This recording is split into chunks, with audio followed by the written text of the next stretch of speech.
Hello, and welcome to this episode of the Skift Meetings Podcast, the podcast for curious event professionals. My name is Andrea Doyle, and I am the executive editor of Skift Meetings. In this episode titled, Grit, Key to a Successful Event, I speak with John Hense, the CEO of Nth Degree and Fern Expo, a full-service global event marketing and labor management company. We chat about consolidation and mergers and acquisitions in the industry, about how face-to-face is more important than ever. We also talk about challenges to keep in mind as we enter 2024, and how it is imperative for meeting professionals to get on the show floor. We also talk about the importance of service in the industry today. I hope you enjoy listening to this conversation, and I invite you to check out other episodes of the Skift Meetings podcast with tips and insights from today's most influential event professionals. You can find all the episodes on our website or by subscribing through your favorite podcast service.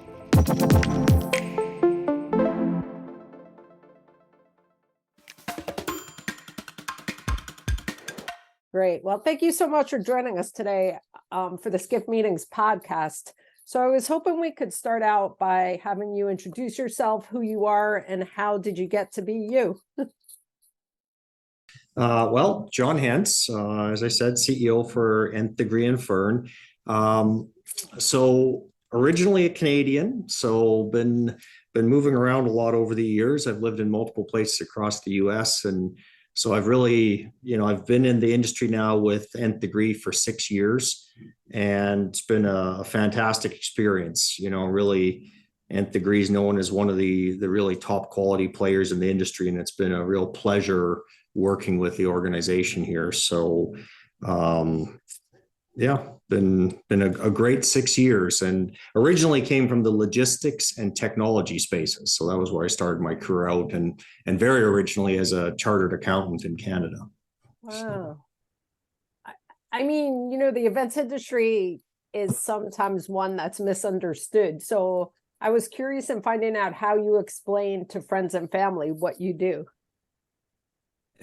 You're exactly right. It's not an easy one to explain. So I've got it down to pretty much one sentence, but unfortunately it doesn't really describe too much of the details. So the way I talk to friends about it, I say, we support our partners in putting on incredible in-person events. And, that kind of in many ways that sums it up. But the reality is, as an organization, we do that through 3 different divisions, to go into a little more detail.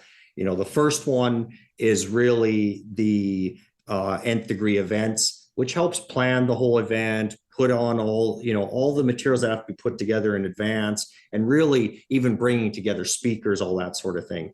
Then it moves on to the general contracting side of Fern, where we're actually planning out the show floor, putting the whole plan together around how the actual in-person event will go. And then Nth Degree, what we call our XMS, or Exhibit Management Services, that side then is really very involved in building that customer experience on the show floor and making sure that gets built in a very short time frame, and then dismantled a few days later after the event's over. So you really have a great perspective on events. And I was wondering, what do you feel it takes to create a great event? I think there's one core word to it all, and that's grit. The entire industry is built around really very tight timelines, right? Everything's happening at a speed and coordinating across multiple companies, across thousands of people to put an event on. There's a lot of complexity going on, and it's never just one company really doing it. There's always many companies involved, many different types of trades, whether it's electricians, union members, labor, all those pieces, all of them have to come together. And in reality, when it's in the actual building, all that stuff has to happen in 2 or 3 days before the event, because that building is rented out to someone else before. So it's a fast-paced industry, and that's what makes it so much fun and so exciting. So, a lot has happened in the events industry this past year, including a whole lot of consolidation. That holds true for you because in June, Ninth Degree joined forces with Fern Exposition Services. Can you explain a little bit about that and why you felt, that was the time to do it? So as Nth Degree, we've really had the beginning piece of the process, and then very much on our IND or our XMS side, the actual building. And so Fern really brings those two sides together to allow us to offer a full service offering to our client, whether that is our exhibit house and supporting them, once they build the booths, to install them, to put on private events, those sorts of things, or whether it's to the corporate client that really needs that full service from the perspective of putting the full event on and then having other partners come in to participate in it. But the combination of Nth Degree and Fern, it was a perfect fit because Nth Degree is very focused on supporting our exhibit house partners, and Fern doesn't play in that space at all. So we are really structured as an organization that works with associations to put their event on, or to really support an exhibit house to work with their client and put on a private event. And now with Fern's capabilities, Nth Degree did a lot of that in the past, but now we have the rental fleet and all the rest of the stuff to provide the full service offering for those clients. And so there was a really nice fit between the two organizations, not to mention we had almost no overlap on locations. And that's not a common statement in this world now of mergers and acquisitions. In this case, we've brought together two organizations. We're operating them separately. However, this wasn't a situation where either organization had to reduce staff or anything. This is all about growth, giving more opportunity for our team members, and really bringing that kind of next vertically integrated service offering to our clients. And what does this acquisition mean to your clients? So to our clients, it really means expansion of services. So, when you kind of think about, we have across the two organizations or three operating divisions, we have clients in different spaces. So to the Fern clients, they've gained an expansion of locations. So now we're covering we have more than 30 offices across the US. And that really gives them much more capability than where Fern was previously, to cover every city in the US at a high service level. It also brings a lot of the services that our events business had, which exhibitor space sales, housing services, registration services, speaker management, sponsorship sales, more design services up front, creative design, and really transportation for their product to get it to the show. Then to our events clients, they've now got access to the general contracting services that Fern is able to do. Great services like One Rate, where, there's been a lot of frustration in the industry with what's called drayage. Products are coming into the dock, and then there's all these overage charges and stuff like that. Well, Fern doesn't work like that at all. It's a flat price per pound. So we don't have those situations where clients, the exhibit houses and the exhibitors are screaming because all of a sudden they have a bunch of hidden costs, and all of a sudden their costing is twice what they expected it to be when they show up. And then the last piece really is our XMS business, or the Nth Degree XMS. They now have basically access for the private events to now have all the rental equipment that those clients needed. So in the past, we put on large private events for clients, but we have to go and rent everything from other companies to do that, like chairs and forklifts and all those types of things. And now with the bringing in of Fern, we're now able to service those clients on both, on all three sides, with much more of a vertically integrated service offering. So it's been exciting from that perspective. So it sounds as if you've become turnkey. Turnkey with a partner. There's very seldom that we're doing this whole thing on our own, because we have one partner in each case that we are basically tying in with and working with. So for example, the the private events, on many of those, we're working with an agency or with an exhibit house that has that as their primary client. And now they need all the on-site servicing, but they're the ones that are doing the design of the exhibits or the overall show, and we're coming in to service them on the back end. Or with associations, when we have them as a client, the reality is we're often not building all the booths, right? That's like I said, in this industry, it takes an army to put on these events, right? There's a lot of partners that are involved to put the whole thing on. So we always have a partner on one component, but we've made it so now you don't need 3, 4, 5 companies involved, that we can really, like I say, support the association, the corporate client, and the exhibit house to make sure that we're the one-stop partner to really get them through the process. So it just streamlines things. It does. That's exactly it. It's just, we have a situation where in many cases, again, maybe going to the exhibit house partner again, they struggle in the fact that the other general contractors that compete against Fern, they're all competitors with the exhibit houses. And so it's a very tough situation for that exhibit house to go then and contract with a competitor, to them. While, coming to Nth Degree or Fern, we're able to provide that service and yet not compete with that partner. Now that you have these 3 companies combined, what does success look like? So success for Nth Degree has always been around the concept of second to none service to our client. Whichever client that's going to be at each of these levels, that is our one real key definition to success. Is we want to make sure that we are providing the absolute best service we can to our clients.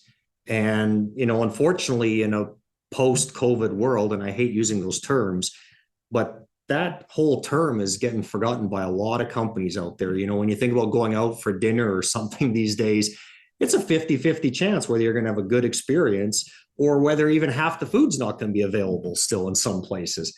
It's, so that's something where, like every company, we've had to do some work post-COVID rebuilding that, but we've put a huge amount of effort into making sure that our capabilities on the show floor and that our ability to really service all these events is second to none, that we really have top quality people on the floor to make sure our clients get a great outcome of their event.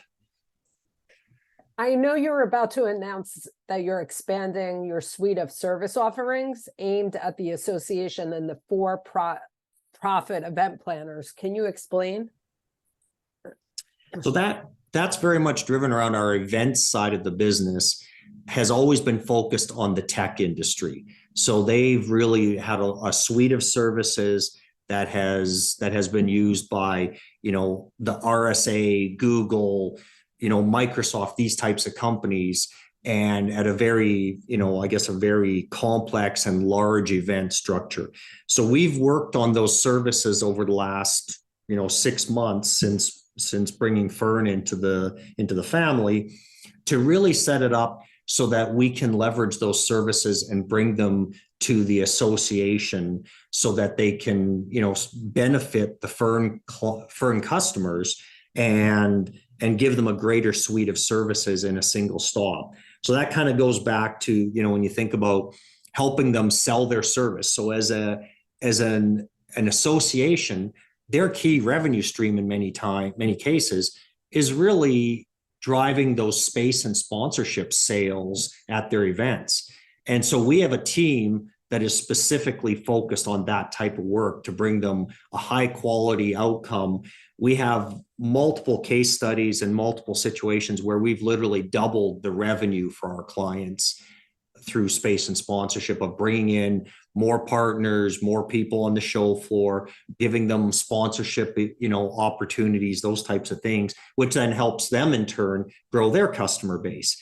But that's really one of the key pieces. We've also have a housing services component where clients that are coming in, to attend the show, they're basically booking hotels and so on. So we can help manage that entire process, make sure it runs smoothly, make sure there's availability of hotels and so on. and that continues on through registration services, creative design services, transportation, registration. So, even handling the technology services to put the show on. We have a tech group that actually helps with all those components. So it's really an offering where the association, many of them are very leanly staffed, this gives them a capability to supplement their team in an environment right now that's very hard to find people, and to find people that actually know what they're doing in the industry. This gives them a chance to supplement, their team with areas that they need help in, or where they, need some more experience in. So we have been covering a whole lot, consolidation in the industry, and the fact that there are so many industry associations, there's so many events, and there's a lot of overlap. Do you feel that there will be more consolidation in 24? Yeah, I think we probably saw the peak of it right now coming out of COVID, right? Because so many organizations in this industry, because when you can't get people together face to face, this industry, we were in a pretty rough spot for 17, 18 months. And so that created a lot of mergers of associations and of events. So we definitely saw a pretty large quantity of, when it comes down to the pure quantity of events, there's been a big reduction in them from 2019 to today.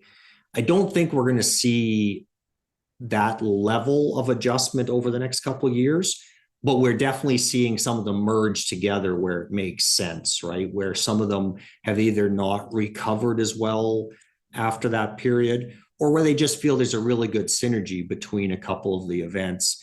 And so I think we'll continue to see some of that. And we'll definitely see just the whole situation where there's consolidators in the space, right? There's some pretty big, for-profit association groups that are consolidating the shows under a single banner, under a single organization.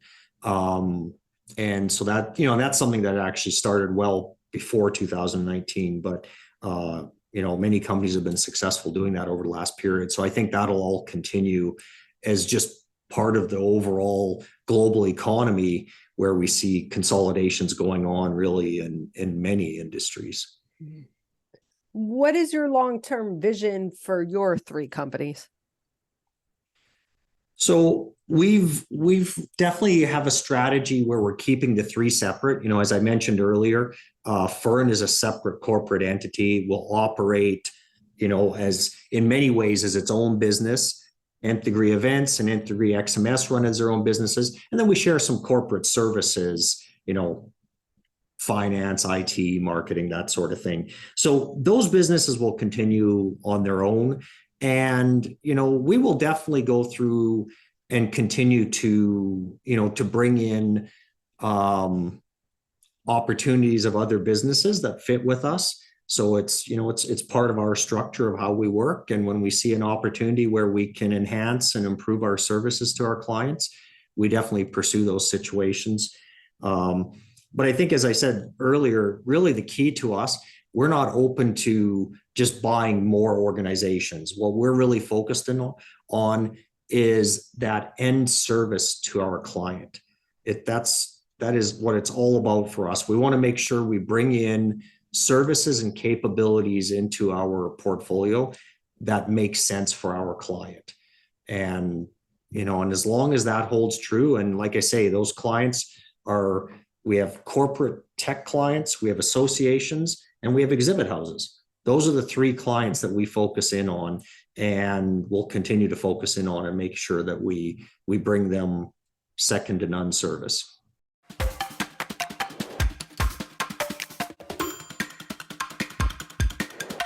So we've talked about consolidation. We've talked about how, customer service in some areas is still lacking. What other trends are you seeing as we approach a new year?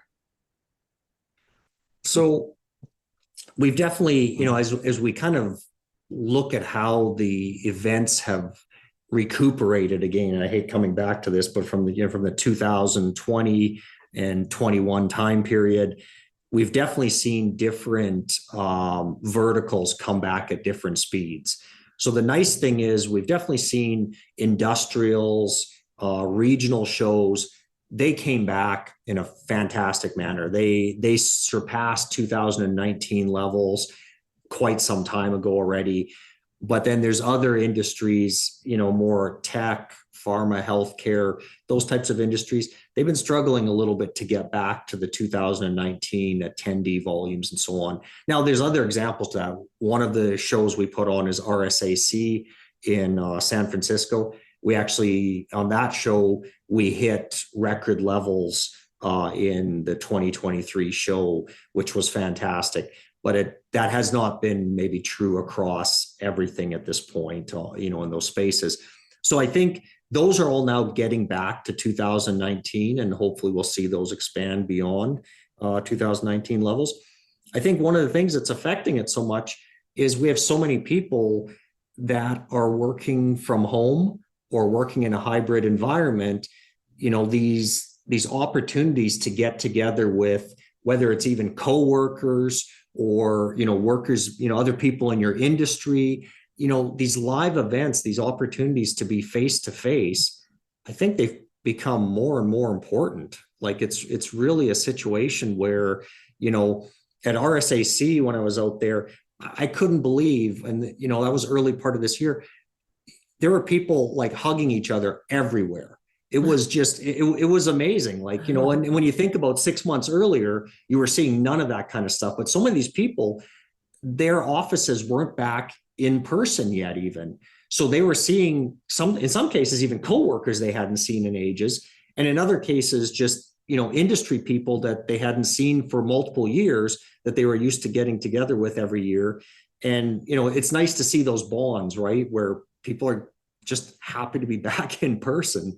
And I think that's a great trend for this industry, right? I think it's why we're going to see attendance levels and stuff actually surpass 2019 levels and, significantly grow beyond there.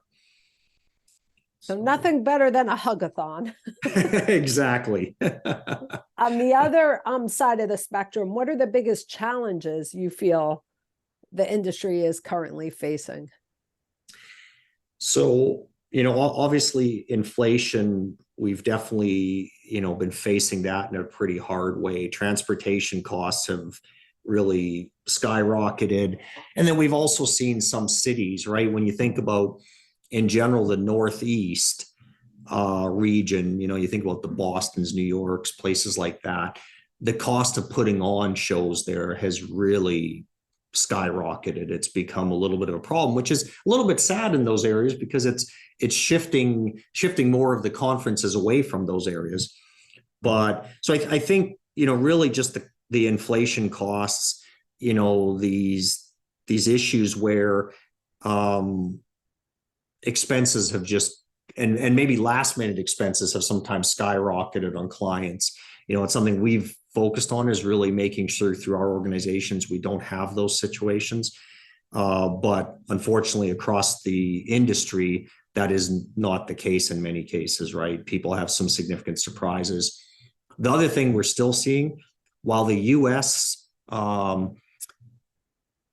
industry has bounced back, when you look overseas, that is not the case.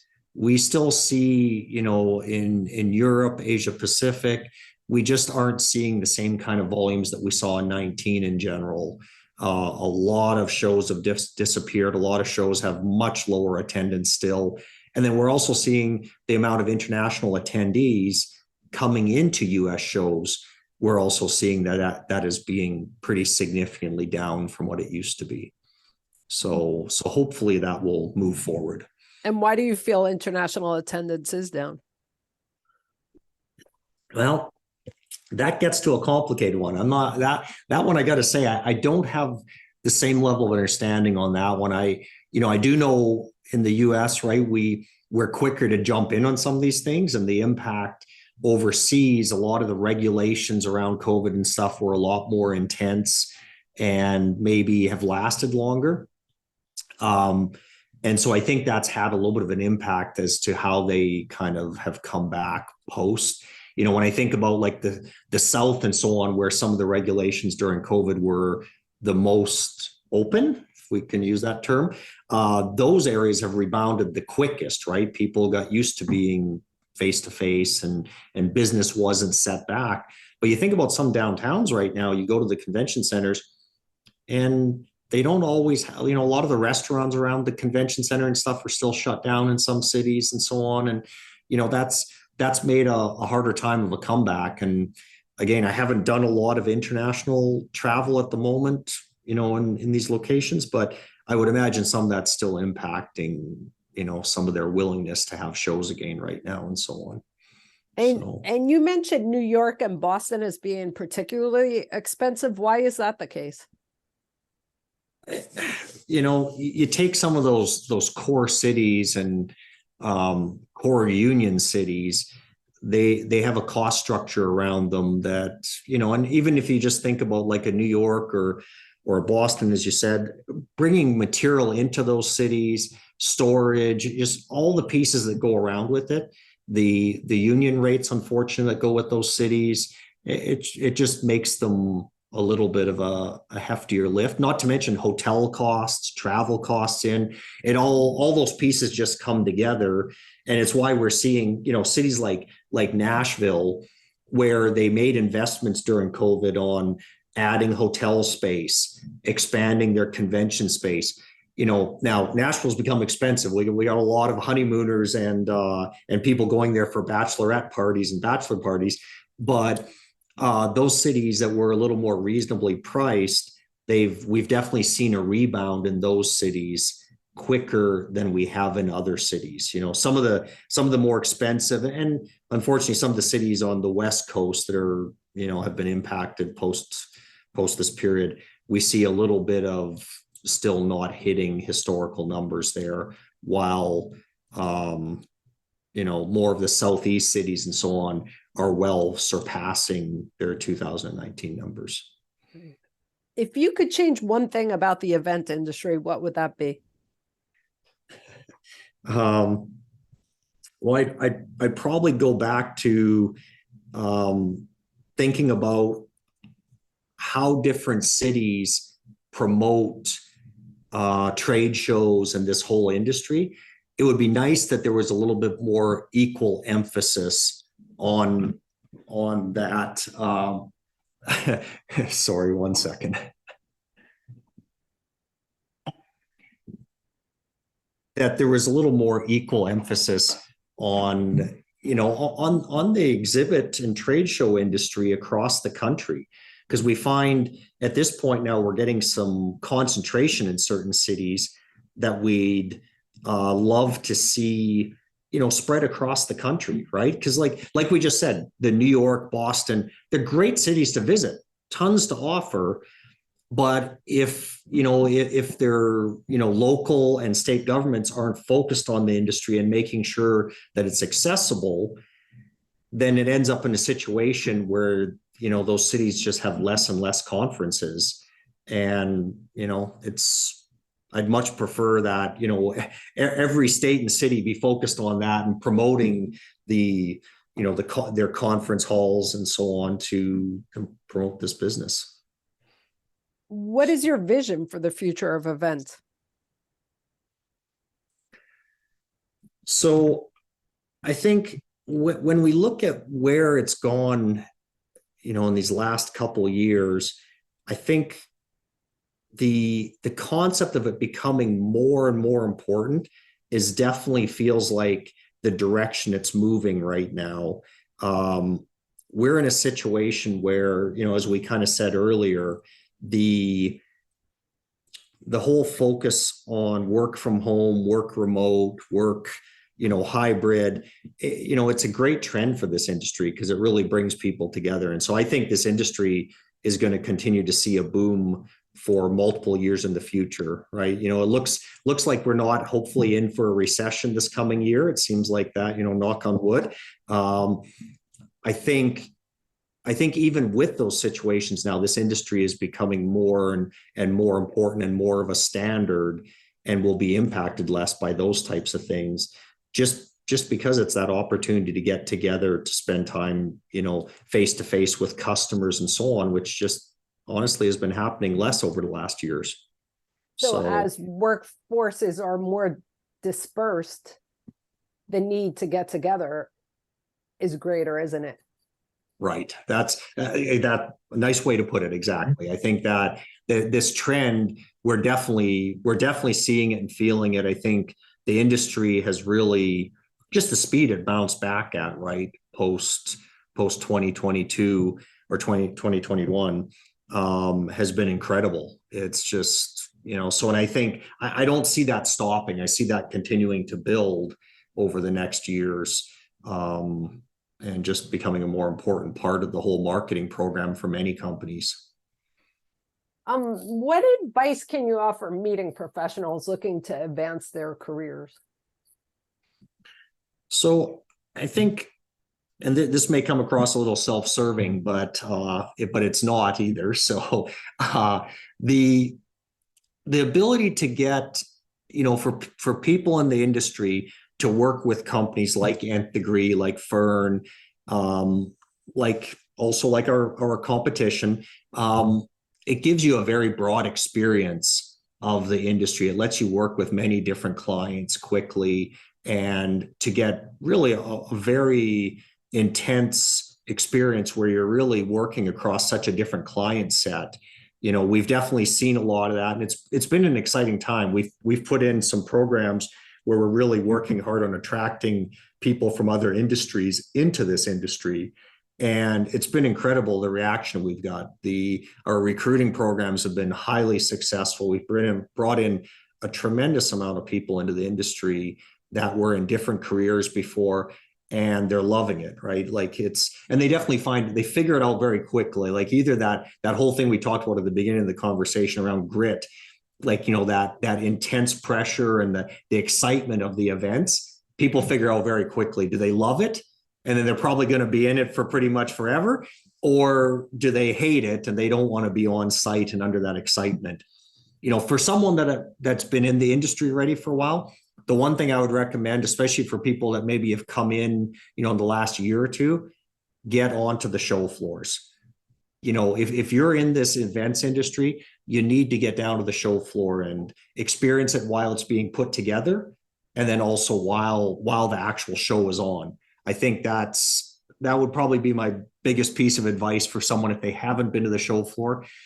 Very important to get down there and see what all has to come together, because it gives you an appreciation and an understanding of why there is so much pre-planning, and everything has to work. While it looks like organized chaos on the floor, it takes a tremendous amount of organization to make that all happen in such a short period of time. And like you said, a tremendous amount of grit. Yes. Early mornings and late nights sometimes. So we always end our podcast conversations by asking, who should we have on the next podcast, and what would be one question we should ask that person? So someone I would recommend is Tracy Dupree. She has taken on the position of marketing leader for PCMA. So, and she comes from the corporate side in a big tech company. And so she'd be a great person to talk with, a lot of perspective there on, really just understanding what it takes, from the client side to setting up a show, and now being, in an industry organization, and seeing the trending and everything that goes on. I think she could be a great person to ask the questions about, as you were just asking me about what it takes in this industry, to be successful and to grow in this industry, and honestly where it's going. So. Okay, great. All right, I'll definitely reach out. Anything else that I didn't ask that you feel is important? No, I think we really covered a lot of pieces. I think it's, as we've kind of talked overall, it's an exciting time for the industry. As you've kind of brought up with many of your questions, we've really seen some significant consolidations in the last while, and some big movements in the industry overall, just with all the changes that have happened. So it's been an exciting time in the industry, right? There's just a lot going on. There's a lot of, private equity getting involved in the whole industry, right? Which is bringing on some of those consolidations you talked about. It's a good time from the perspective of there's a lot of change coming and a lot of opportunity. So I think for, many of the new people coming into the industry, it's just an exciting time. I think they should have a great opportunity if they have the grit to survive it. Back to that word. Yeah. But has grit always been a word that's important to you? Absolutely. It's the first component of our corporate culture is grit. We just know that it's a piece of this industry, right? You need to be there for your client, and that many times with all these deadlines, high pressure situations, multiple organizations involved, Nth Degree's always been known as a company with grit and with the best people to make sure your event happens. And that is the organization of Nth Degree and Fern. That is what we're focused on and will continue to focus on. Wow. Great. Well, this has been great. I thank you so much. And, it's really given me a better perspective on your company and your plans for the future. Appreciate it, Andrea. Thank you very much. Thank you both.